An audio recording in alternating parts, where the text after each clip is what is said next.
Ikatlong Kabanata. Ipaalala mo sa kanilang pasakop sa mga pinuno, sa mga may kapangyarihan, na mga masunurin, na humanda sa bawat gawang mabuti, na huwag magsalita ng masama tungkol sa kanino man, na huwag makipagtalo, kundi mapakahinhin at magpakahinahon sa lahat ng mga tao.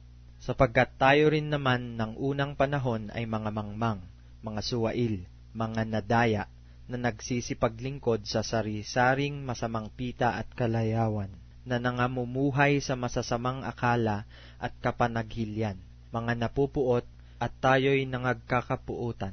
Ngunit nang mahayag na ang kagandahang loob ng Diyos na ating tagapagligtas at ang kanyang pag-ibig sa tao, na hindi dahil sa mga gawa sa katuwiran na ginawa nating sarili, kundi ayon sa kanyang kaawaan ay kanyang iniligtas tayo sa pamamagitan ng paghuhugas sa muling kapanganakan at ng pagbabago sa Espiritu Santo, na kanyang ibinuhos ng sagana sa atin sa pamamagitan ni Hesukristo na ating tagapagligtas, upang sa pagkaaring ganap sa atin sa pamamagitan ng kanyang biyaya, ay maging tagapagmana tayo ayon sa pag-asa sa buhay na walang hanggan. Tapat ang pasabi at tungkol sa mga bagay na ito ay ninanasa kong patotohanan mong may pagkakatiwala, upang ang mga nagsisipanampalataya sa Diyos ay maging maingat na papanatilihin ang mabubuting gawa. Ang mga bagay na ito ay pawang mabubuti at mapapakinabangan ng mga tao.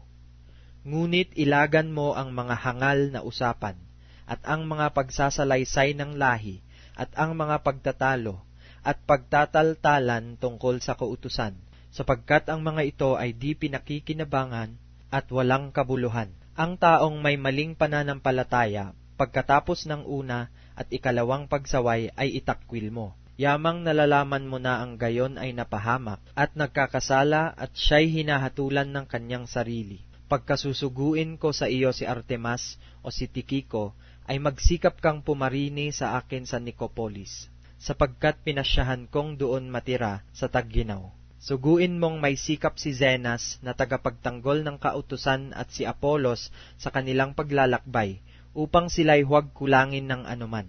At pag-aralan din naman ng ating mga tao na manatili sa mabubuting gawa sa kagamitang kailangan, upang huwag mawalan ng bunga. Binabati ka ng lahat ng mga kasama ko. Batiin mo ang mga nagsisiibig sa atin sa pananampalataya. Biyaya ang sumainyo nawang lahat.